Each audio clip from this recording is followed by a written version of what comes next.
যে চেক কাণ্ড ঘটিয়েছে এই চেক কাণ্ডে কারা কারা জড়িত হওয়ার সম্ভাবনা রয়েছে।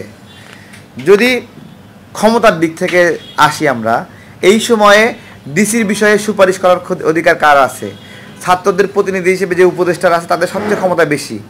এরপরে ক্ষমতার দিক থেকে চিন্তা যদি করেন, এরপরে ক্ষমতা কার বেশি? এরপরে ক্ষমতা বেশি হলো আপনার আসিফ নজরুল স্যারের, তাই নয়? তার এরপরে পাশাপাশি আর ক্ষমতা আছে কার এই ডিসিগুলো নিয়োগ দেওয়ার ক্ষেত্রে? আপনার ছাত্রদের পক্ষ থেকে নিয়োগ পাওয়া মাহফুজ সাহেবের, যে প্রধান উপদেষ্টার সহকারী, তাদের ক্ষমতা আছে। আর কার ক্ষমতা আছে এই ডিসিগুলো নিয়োগ দেওয়ার ক্ষেত্রে? সার্জিস আলম, হাসনাত আব্দুল্লাহদের ক্ষমতা রয়েছে। তাহলে এই ক্ষমতাদের ব্যক্তিদের কাণ্ডই হলো এই চেক কাণ্ড কিনা আমি জিজ্ঞাসা করছি, তাই না? এবং এটা তো ছোট্ট একটা ঘটনা, একটা বের হয়েছে। আপনারা কি মনে করেন এই ধরনের লেনদেন কোনো পাগলেও চেকে লেনদেন করবে? হ্যাঁ, চেকে লেনদেন করবে এগুলো? এই একটা ভুল হয়েছে, ধরা খাইছে একটা চেকেই। তো এই চেকের মতো করে আরও কত ক্যাশ টাকার লেনদেন হয়েছে তার কোনো ঠিক আছে? তাহলে এরা কাগজে কলমে প্রমাণিত হলো চাঁদাবাজ, আর চাঁদাবাজ বানাচ্ছে জামাত বিএনপিকে। সপ্তাহখানেক আগে আপনাদেরকে আমি বলেছিলাম যে ডিসি নিয়োগে, সচিব আমলা নিয়োগে হাজার হাজার কোটি টাকা লেনদেন হচ্ছে। আজকে আংশিক প্রমাণ আপনারা পাইলেন যে এই চেক যেটা ভাইরাল হলো সেখানে 3 কোটি টাকা দেখা যাচ্ছে। এই 3 কোটি টাকার মধ্যে 50 লাখ টাকা তারা কম্প্রোমাইজ করে ক্যাশ করেছে, বাকিটা ক্যাশ করতে পারে নাই। কারণ দুশ্চিন্তায় আছে এই ডিসি যারা নিয়োগ পাইছে তাদের পদ আবার উল্টাপাল্টা হয়ে যায় কেন। আমাদের যে জায়গায় শঙ্কা ছিল যে এই সরকারের আমলেও দুর্নীতি হচ্ছে কিনা, লুটপাট হচ্ছে কিনা, জাস্ট সদ্য গঠন করা একটা সরকারের প্রতিনিধিরা কিভাবে চুরিচামারি করছে আপনারা দেখছেন। আমি বলেছিলাম যে ডাকসু অফিস থেকে এখানে সমন্বয়করা বসে আছে, তারা টাকা লেনদেন করছে। আজকে এই চেকগুলো সেই দুর্নীতির একটা আংশিক, মানে এইটা সেই টাইটানিক সিনেমার বরফের মতো, যে উপরে একটু বরফ দেখা যাচ্ছে কিন্তু নিচে তার প্রায় 20 গুণ বরফ বের হয়ে আছে। তো এই সরকারের যারা দায়িত্বশীল কাদেরকে এখন পর্যন্ত গ্রেপ্তার করা হলো? আমি জানি না এখনও কাউকে গ্রেপ্তার করা হয়েছে কিনা এই ঘটনার ফলে। আমাদের প্রথম যে শঙ্কার জায়গা ছিল এই টাকা না, আমাদের শঙ্কার জায়গা ছিল যে আওয়ামী ফ্যাসিবাদের যারা দোসর, আওয়ামীপন্থী যারা ডিসি, তারা এখানে বিভিন্ন জায়গায় নিয়োগ পাচ্ছে। এইটা আমরা প্রাথমিকভাবে ভেবেছিলাম যে এরা আসলে আওয়ামীপন্থী ডিসিকে কেন নিয়োগ দিচ্ছে। তো সেই জায়গা থেকে আমাদের ফাইন্ডিংস হলো যে আওয়ামীপন্থী ডিসিগুলো এই জন্য নিয়োগ দিচ্ছে যে তারা যেন বিরোধী রাজনীতি, যারা আমরা একদিন রাজনীতিতে ছিলাম, কষ্ট করেছি, সামনে তো সেই বিরোধী শক্তি ক্ষমতায় আসার সম্ভাবনা আছে, সেই বিরোধী শক্তিকে তারা চ্যালেঞ্জ করতে চায় বা তারা নিজেরাই রাজনৈতিকভাবে ক্ষমতায় থাকার জন্য দীর্ঘদিন ক্ষমতায় থাকতে পারবে, সেজন্য আওয়ামী ডিসিদেরকে সঙ্গে নিচ্ছে, অংশীদার করছে। এই যে একটা কূটকৌশল, যে একটা বিপ্লবের পরে যারা বিপ্লবে কষ্ট করলো তাদেরকে অংশীদার না করে তারা আওয়ামী ডিসিদেরকে অংশীদার করছে, এটা কত বড় একটা ভয়ঙ্কর একটা সিদ্ধান্ত, এটা আমি আপনাদেরকে বোঝাতে পারবো না। শুধু বলি এইটা করাই হয়েছে যারা এতদিন কষ্ট করছে তাদেরকে আরও কষ্ট দেওয়ার জন্য। এটা করাই হয়েছে আওয়ামী দোসরদের সঙ্গে পাশাপাশি থেকে শক্তি অর্জন করে ক্ষমতায় থাকার জন্য, এবং এটা দীর্ঘমেয়াদী একটা সূত্রতা। আপনাদেরকে আমি আরও বলেছিলাম যে ইলিশ কেন দিচ্ছে এই সরকার, এইটার সঙ্গেও এই ডিসি নিয়োগের সঙ্গে সম্পর্ক আছে। ডিসি নিয়োগ দিয়ে তারা যেরকম আওয়ামী শক্তিকে সাথে নিয়ে শক্তি বৃদ্ধি করতে চায়, তেমনি এই মাছ দিয়ে, ভারতকে মাছ দিয়ে তারা অনেক দিন ক্ষমতায় থাকতে চায়, সেই ক্ষমতায় থাকার বিষয়ে ভারতের সমর্থন নেওয়ার জন্য তারা এই মাছটা দিয়েছে। আমার প্রশ্ন যেটা, সেটা হলো আপনারা যারা এই সরকার পতন করলো তাদের পুরো ভরসা রাখলেন না, তাদেরকে সাথে করে নিলেন না। এই যে সরকার গঠন করছে, এই সরকারে বাম, তারপরে হলো সুশীল, আমলা সবই আছে, শুধু দেখবেন সরকার বিরোধী রাজনীতিতে যারা সক্রিয় ছিল তারা কেউ নাই। যারা এই বিপ্লবে মিছিল করছে তারা এখানে সেভাবে অংশীদারিত্বমূলক একটা ব্যবস্থা নাই। ঠিক আছে? তো একটা সরকার গঠন হলো, এই সরকার পলিসি নেবে, এই সরকার আওয়ামীপন্থী লোক নিতে পারবে, এই সরকার পলিসি করবে, এই সরকার হলো নাস্তিক নিতে পারবে, সমকামীদের নিতে পারবে, হ্যাঁ, তারপর বামপন্থী লোকদেরকে নিতে পারবে, শুধু বিএনপি জামাত তাদেরকে নিতে পারবে না। তাহলে এই সরকার যে সংস্কার করবে সেই সংস্কার কতটুকু গ্রহণযোগ্য হবে? আমি আপনাদেরকে কয়েকটা পয়েন্ট দেখাই দেই। যেমন গতকালকে যে প্রেস ব্রিফিং করেছে, এই প্রেস ব্রিফিংয়ের মধ্যে জেন্ডার বিষয়ক বেশ কিছু আইন করার বিষয়ে তারা ইঙ্গিত দিয়েছে। যেই ইঙ্গিতগুলো যারা বুঝতে পেরেছে সেগুলোকে যারা বোঝা যায় যে আপনার হলো ম্যারিটাল রেপ যেটাকে বলে, যে বিবাহিত অবস্থাতেও মানে স্ত্রীকে রেপ করা যায়, মানে এইরকম একটা কনসেপ্ট আসার আমি একটা সম্ভাবনা দেখছি এখানে। জেন্ডার বিষয়ে যে নিপীড়নের একটা থিঙ্কিংয়ে আইনে দিয়েছে। তারপরে এখানে আপনার হলো ট্রান্সজেন্ডারের যে বিষয়টি, এই আইনের দ্বারা ট্রান্সজেন্ডারকে প্রমোট করার সুযোগ আছে, যে আইনটা তারা করছে। অর্থাৎ জেন্ডার ভিত্তিক বহুবিধি চিন্তা যে আছে, এই চিন্তা বলতে আমরা নারী পুরুষ এই চিন্তাকে বুঝি, আর একটা হলো সৃষ্টিকর্তার সৃষ্টি হিজরা সম্প্রদায়কে আমরা বুঝি, তাই না? এই চিন্তার বাইরেও আরও যে চিন্তাগুলো আছে সেই চিন্তাগুলোর স্পেস রয়েছে। তো আমরা এই যখন সার্বিক একটা সাম্যক সংস্কার বিষয়ক আমরা পূর্বাভাস দেখতে পাচ্ছি, সেগুলো কিন্তু আমাদেরকে দুশ্চিন্তায় ফেলছে এবং বলছে, এটা বলতে ইচ্ছা হচ্ছে যে এদের এই ধরনের সংস্কার করার অধিকার নাই, এরা এই ধরনের সংস্কার করতে পারে না। এবং এই সংস্কারের জন্য যে লোকবল দরকার, ব্যাকআপ দরকার, সেই ব্যাকআপ যদি তারা নিতে হয় তাহলে আন্দোলনে যারা অংশগ্রহণ করছে তাদেরকে যেহেতু তারা নিচ্ছে না, তাহলে কাদেরকে নেবে? তাহলে ওই আওয়ামী ঘরানার মানুষদেরকে নিতে হবে। আমি ধিক্কার জানাই এই কমিটিতে বিধান রঞ্জন রায়ের মতো একজন আওয়ামী ফ্যাসিবাদের সুবিধাবাদী ব্যক্তিকে উপদেষ্টা করায়। তিনি আওয়ামী লীগের সময়ে শেখ হাসিনা তাকে মানসিক হাসপাতালের মানে পরিচালক হিসেবে নিয়োগ দিয়েছেন। শেখ হাসিনা পিক আপ করেছে, এই সরকারও তাকে পিক আপ করলো, এটাই হলো আমরা দেখতে পারলাম। পাশাপাশি সুপ্রদীপ চাকমা, যার কারণে এখন পাহাড় অস্থিতিশীল, যার নীতির কারণে, সেই সুপ্রদীপ চাকমাকে শেখ হাসিনা পার্বত্য উন্নয়ন বোর্ডের প্রধান করে নিয়োগ দিয়েছে। সেই সুপ্রদীপ চাকমাকেও এখন কেন আবার নিয়োগ দেওয়া হলো? পাহাড় বিষয়ে অভিজ্ঞ কেউ নাই নিয়োগ দেওয়ার মতো। এই বিষয়গুলো আমাদের মধ্যে শঙ্কা তৈরি করেছে এবং আমরা দেখছি তারা দীর্ঘদিন ক্ষমতায় থাকতে চায় জনগণের ম্যান্ডেট ছাড়া। আমার কথা হলো, জনগণের ম্যান্ডেট নিতে আপনাদের এত ভয় কেন? তাই না?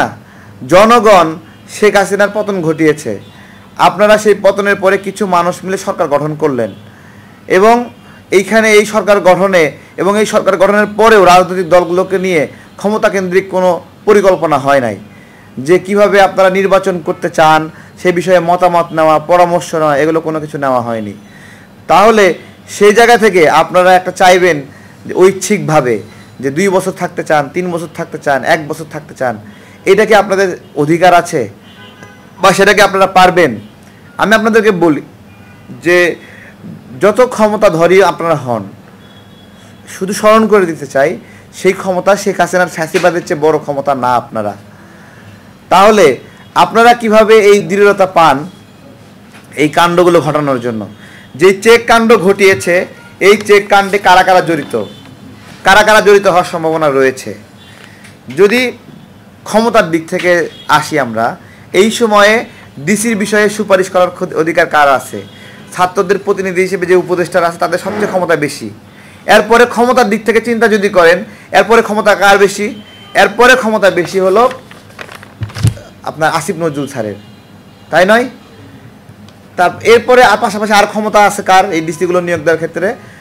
আপনার ছাত্রদের পক্ষ থেকে নিয়োগ পাওয়া মাহফুজ সাহেবের, যে প্রধান উপদেষ্টার সহকারী, তাদের ক্ষমতা আছে। আর কার ক্ষমতা আছে এই ডিসিগুলো নিয়োগ দেওয়ার ক্ষেত্রে?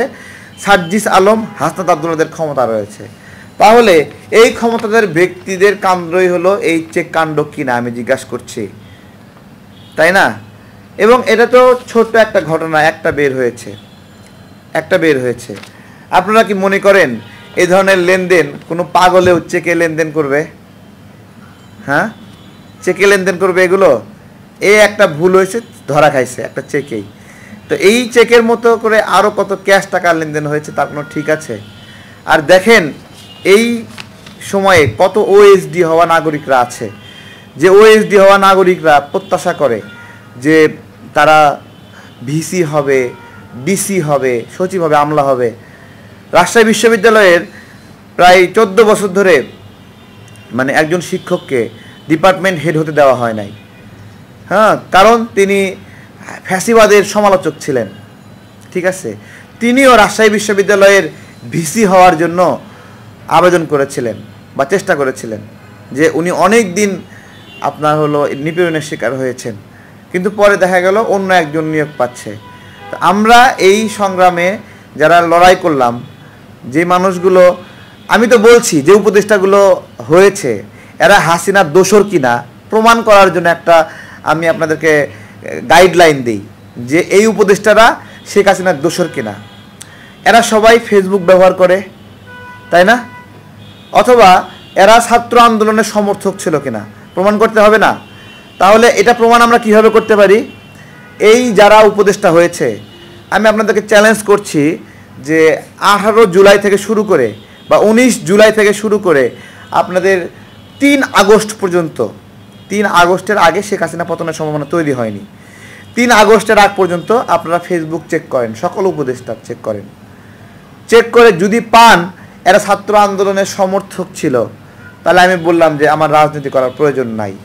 এরা প্রত্যেকেই শেখ হাসিনার নীরব সমর্থক ছিল, 2-1 জন ব্যতীত, অথচ তারাই সরকার গঠন করছে। আজকে আমরা যে গণতন্ত্রের জন্য দীর্ঘদিন লড়াই করছি, সেই লড়াই আজকে আবার ডুবে যাওয়ার সম্ভাবনা তৈরি হয়েছে। সেই লড়াই আজকে আবার এই লড়াইকে চুরি করার সম্ভাবনা তৈরি হয়েছে, এবং লড়াই চুরি করে ফেলেছে, অলরেডি চুরি করে ফেলেছে। আজকে যখন আমরা এই মুখোশগুলো উন্মোচন করলাম, দেখেন এই হাসনাত আবদুল্লাহ, সার্জিস, এরা সুর পাল্টায় ফেলছে। এরা আমরা মুখোশ উন্মোচন করার আগে যখন আমরা প্রমাণ করলাম যে এরা 18 জুলাইয়ের পরে শেখ হাসিনার আদেশে, তারপরে আইনমন্ত্রীর আদেশে এরা চুপ হয়েছিল, আত্মসমর্পণ করেছিল, এরা যখন মুখোশ উন্মোচন করে দিলাম যে এদেরকে কেউই 5 তারিখের আগে চিনত না, বলেন এদেরকে আপনারা সাংবাদিকরা চিনতেন? কেউই কিন্তু চিনত না। তো কেউই চিনত না, তাহলে এরা এসে 5 তারিখের পরে হিরো হয়ে গেল। আমরা যখন এই মুখোশটা উন্মোচন করে দিলাম, তখন এরা পিঠ বাঁচানোর জন্য বিএনপি এবং জামাতের প্রশংসা করা শুরু করলো। বিএনপি জামাতের প্রশংসা করছে না আবার? কেন প্রশংসা করছে? কারণ এদের মুখোশ উন্মোচন হয়ে গেছে। তো এটা মানুষের নিয়ত দ্বারা তার চরিত্র ফুটে ওঠে, এবং রাজনীতিতে আপনার হলো ফেল করার সুযোগ নাই। কেউ একবার খারাপ হিসেবে প্রমাণিত হলে মানে নাগরিকদের সচেতন থাকতে হবে যে এ একবার যেহেতু খারাপ হয়েছে, এ একবার যেহেতু বিক্রি হয়েছে, এ বারবার বিক্রি হবে।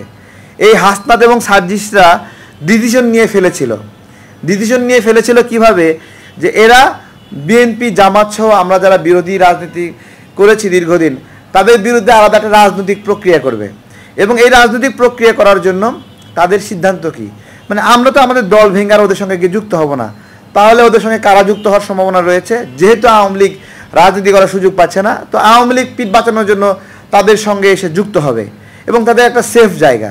এটাকেও তারা জেনে বুঝে নিয়েছে যে তারা আওয়ামী লীগকে ছাড়া আর কাউকে সাথে পাবে না। এই জায়গা থেকে, এই অবজারভেশন থেকে তারা আওয়ামী লীগকে সাথে করে নিয়ে ফেলেছে, যার কারণেই এরা আওয়ামী লীগ নেতাকর্মীর বাসায় গিয়ে মিটিংগুলো আয়োজন করছে। খুবই ভয়ঙ্কর বিষয়। তো যখন দেখলো যে আসলে বাংলাদেশের প্রত্যেকটি জায়গা তো আমাদের নিয়ন্ত্রণে আছে, রাজনৈতিক দলগুলো নিয়ন্ত্রণে আছে, যখন দেখলো যে সারা দেশের মানুষগুলো মানে আরে ভাই জেলখানায় যে মানুষগুলো জেলে গেছে, সবাই স্লোগান দিচ্ছে শেখ হাসিনার বিরুদ্ধে, নিপীড়িত সবাই স্লোগান দিচ্ছে জিয়ার সৈনিক বলে, তাহলে ওই মানুষগুলো কি এই হাসনাত আবদুল্লাহদের, এটা একটা আন্দোলনের মধ্যে সবাই গিয়ে একসঙ্গে হই হই রই রই করা একটা বিষয়। আর হলো মানে যখন তারা সিদ্ধান্ত নিয়ে ফেলতেছে যে আওয়ামী লীগকে সাথে করে নিয়ে চলবে, আওয়ামী লীগ ডিসিগুলোকে তারা কাজে লাগাবে, তাই না? এই যে চাঁদপুরের যে ডিসি, হ্যাঁ, এই ডিসি তো আওয়ামী লীগের ডিসি, তাই না? এই ডিসিকে সাথে করে নিয়েই কিন্তু বিএনপির মঞ্জু ভাইকে কালার করছে এই হাসনাত আবদুল্লাহরা ত্রাণ বিষয়ে। নোয়াখালীর ডিসিকে সাথে করে নিয়ে কিন্তু বিএনপি নেতাকে ত্রাণ চোর বানাইছে, ত্রাণ ছিনতাইকারী বানাইছে। তাহলে এরা তো আওয়ামী লীগের ডিসি, এরা তো সবসময় চেষ্টা করবে এই কাজগুলো করার। এগুলো সচেতন থাকতে হবে ভাইয়েরা। এখন আমরা চিনে ফেলেছি এদেরকে, জেনে ফেলেছে এদেরকে আর নতুন করে স্পেস দেওয়ার সুযোগ নাই। আমি শুধু আশ্বস্ত করছি, এরা আন্দোলনটা এই ফ্যাসিবাদের কাছে বিক্রি করে দিয়েছিল, ঠিক আছে? তো এই মানে তো রাষ্ট্রটা কাদের হাতে থাকবে? যারা আত্মসমর্পণকারী তাদের হাতে, নাকি এই বিপ্লবে যারা রক্ত দিল তাদের হাতে, যারা গুলিবিদ্ধ হলো তাদের হাতে? দেখেন আহতরা সবাই গিয়ে বলছে না যে আমাদেরকে কোনো সমন্বয়ক দেখতে আসে নাই, আপনারা সেগুলো রেকর্ড করছেন না, তাই না?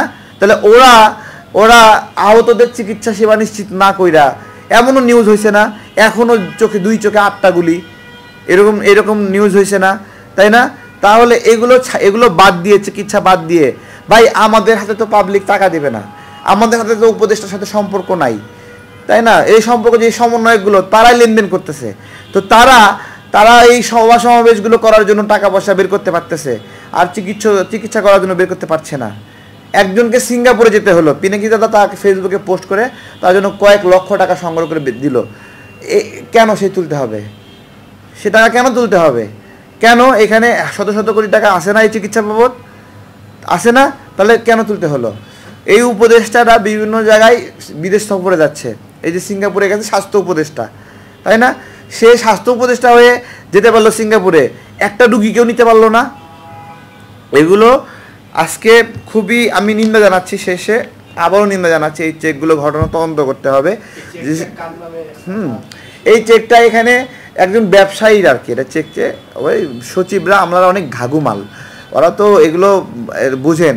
আর এগুলো ডিলগুলো হয় এইভাবে যে তোমার জেলায় আমি ডিসি হিসেবে নিয়োগ নিব, তুমি আমাকে ইনভেস্ট করো, ঠিক আছে, তোমাকে 6 মাসে দ্বিগুণ দিব, এরকমভাবে নিয়োগ হয়। এবং এই চেকটাও সেম একই হয়েছে, যে 3 কোটি টাকা দিয়ে বা 10 কোটি টাকা দিয়ে একটা ডিসি নিয়োগ পাচ্ছে, ও কি ওই জেলায় গিয়ে সেবা দেবে নাকি চাঁদাবাজি শুরু করবে বলেন?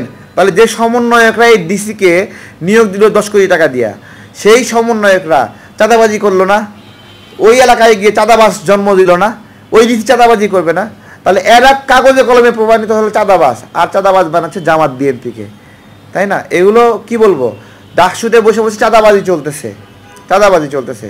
আসতেছে একজন ভিকটিম আসতেছে, টাকার বিনিময়ে ফোন দেওয়াচ্ছে, সমস্যার সমাধান হয়ে যাচ্ছে। দরবেশ বাবারা বসে আছে, হ্যাঁ, যে কুলকুল বলতেছে আর হয়ে যাচ্ছে সব, বুঝতে পারছেন? এই যে চেক কাণ্ড দেখেন, এগুলো এইভাবে যদি হয় তাহলে ক্ষতিগ্রস্ত মানুষগুলো নিয়োগ পাবে?